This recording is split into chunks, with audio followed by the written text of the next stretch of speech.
went all the way to Philadelphia to the World Oddities Expo to give a keynote talk on the history of the medical bone trade. If you guys are interested more in natural history, sciences, or the general macabre, this is the place to be. But while we were there, I had the opportunity to talk to the founder, Adam Hutter. Adam really believes in community and being able to take hundreds of different artists, vendors, creatives, and talent and bringing it all together into this amazing exhibition was so fruitful to see. I was able to even get him down to sit to tell us more about what is WOA and why he does what he does.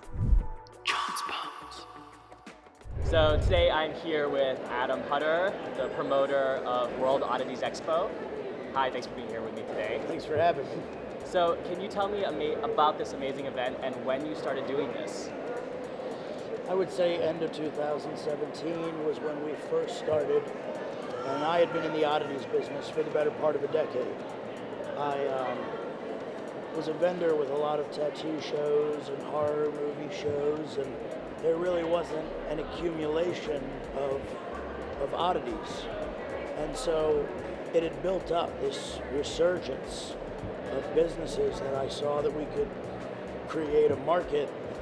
And I think over the years, my Rolodex, to date myself, had gotten really interesting because I spent a lot of time in the sideshow world with my fellow performers because as a natural history collector, I had a lot of freak animals.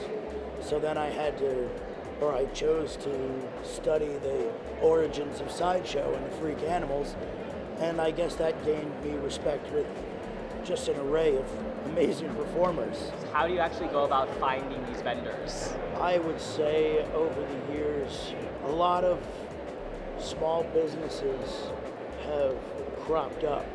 There are a lot of different sub-niches within the umbrella of oddities. And we try not to gatekeep, for lack of a better word. I mean, people will give you guff about it, but I could have a conversation with a person that makes live edge cutting boards, and they'll start to tell you, it becomes a botanical conversation. They'd start to tell you about the density of the woods. So I guess people's passion denotes their scientific research and then ends up in the realm of capitalism. Of course. And then there are others that are just historians of things that have already come to pass. Over the last 2 days, there have been amazing performances that have been happening. Could you tell us more about the performers that are at this event today? I don't know that we have the kind of time it would require for me to tell you about all of the things we have going on under this roof. There's a lot of stimulation at a convention. There's a lot to do. It's nice to just take in some performance art for an hour and a half in the middle of the show. It seems like an odd thing to do, but honestly, that ticket alone, to me, is worth 3 times what it costs to get in our door. Of course. At the World Oddities Expo, what can people expect to find when they're here? So anything you could be looking for, and a lot of things you didn't know you were looking for, is what I usually tell people if they ask me, what do you find? They say, what is an oddities convention? And it's a lot of things, but at the end of the day, I would say that it is a venue for many different walks of life and many different small businesses to operate in what almost has a carnival vibe to it. As far as the vendors go, there are traditional taxidermy and bone vendors. There are a lot of sustainable products, a lot of artists. I'm seeing a pretty big resurgence of custom-drawn artwork. Not only the amazing performances and talks, but you're also running a myriad of workshops. So people can actually come here to learn and actually interact. Could you tell us more about those?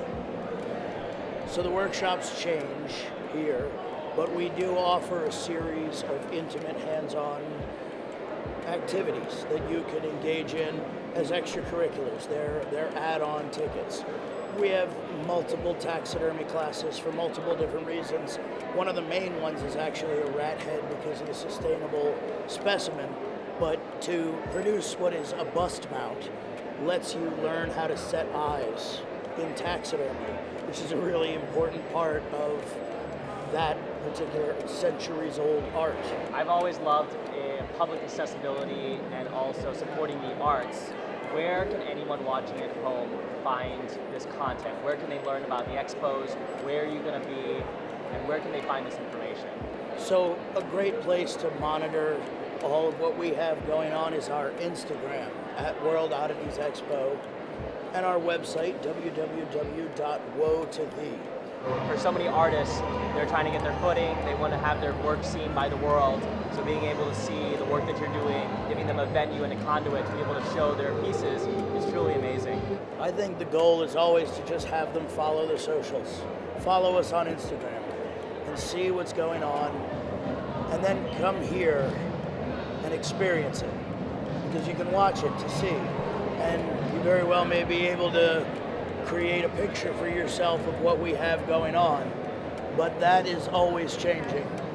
And to actually be here with this energy in the air, with this group of people dressed in their Sunday's weirdest, or not dressed up at all, just taking it all in. The actual experience is really like none other. Where is it? A city near you. Why is it? Because not everybody's the same. We can all agree this is a great place for those people to gather. A peculiar paradise where art and science are celebrated in one of the most palatable ways I've ever seen. With live art, live performances, hands-on workshops, guest presenters. It is a nomadic mecca of science, art, and technology. I haven't met a human being that can't find something they love here or doesn't find something new to love here. The World Oddities Expo is not just exclusive to Philadelphia, they are a traveling exhibition.